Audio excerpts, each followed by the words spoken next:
to 4 year plan, takes 7 to 10 hours a week. It doesn't take a lot of money. So what does it take? It takes the dream. Because if you don't have the dream, you'll never find the 7 to 10 hours a week. I can guarantee you that. You're busy. We're all busy. You're working, you're picking up the dry cleaning, you're making dinner, you're taking the kids to football practice, you're paying the bills, you got to sleep, you got to eat, all this. You're using 24 hours of every day already. So what's got to give? You've got to find a dream, something that will take you to this frame of mind where you will change the way you live, you will change the daily actions you take, and you will change your mindset for a 2 to 4 year period. So that alarm clock will go off at 6:30 in the morning. You'll get up, you'll have your breakfast, you go to work, you'll work 8 or 9 hours at your job, you'll get out of the job, you'll run somewhere, grab a bite to eat, and go somewhere and work for another 3 hours in the evening. When you could be home watching TV, when you could be with your kids, when you could be with your family, when you could be watching a football game or something else. But you will make a sacrifice. You will say, I will find the 7 to 10 hours a week for 2 to 4 years to build my freedom, to build my security, to build my independence. Here's the secret of everything I'm going to talk about tonight. Has to do with leverage. It's getting you out of the trap. And there's a big trap, okay? And this is the trap. It's people trading time for money.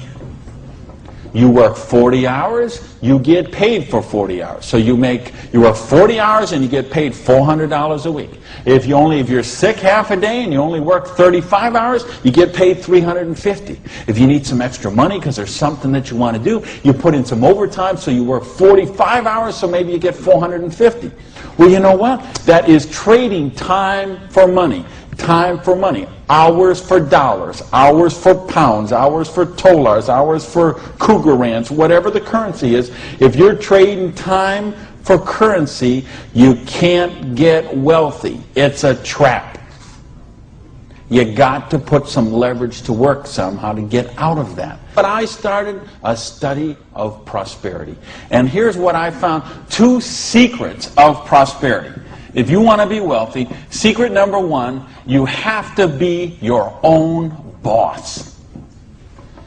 You ain't going to get rich working for other people. Because let me tell you a secret. I don't care how nice your boss is. I don't care how much your boss loves you and wants to help you. The truth is they have to buy you at wholesale and sell you at retail.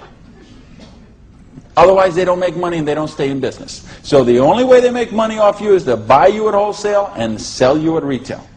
So if you want to make money, you got to be able to get up in the morning, look in the mirror, and know that you're talking to the boss. And issue number 2, and this is the most important thing, which we mentioned, you've got to employ the concept of leverage. And this is something, J. Paul Getty, who was one of the wealthiest people the world ever known, he understood this. And he was quoted oftentimes, this is probably his most famous quote, when he said, I would rather have 1% of the efforts of 100 people than 100% of my own efforts. Because he understood the concept of leverage. And he became one of the wealthiest people the world has ever known. So tonight, I'm going to share with you how you can employ this same concept of leverage that the wealthiest people in the world do, and it'll allow you to get your share of that kind of wealth. Now, how do you put this leverage? It's a business called network marketing, sometimes called multi-level marketing. Sometimes we call it MLM for short. What is it? It's a business that allows you to leverage the efforts of other people who have a dream and are willing to trade that 7 to 10 hours a week to get a dream. So you're going to introduce them to the business. You're going to teach them a duplicatable system that they could follow and duplicate the same results with people that they're going to introduce to the business, and create this system that everybody can follow, and everybody will get a nice chunk of the organization that is built.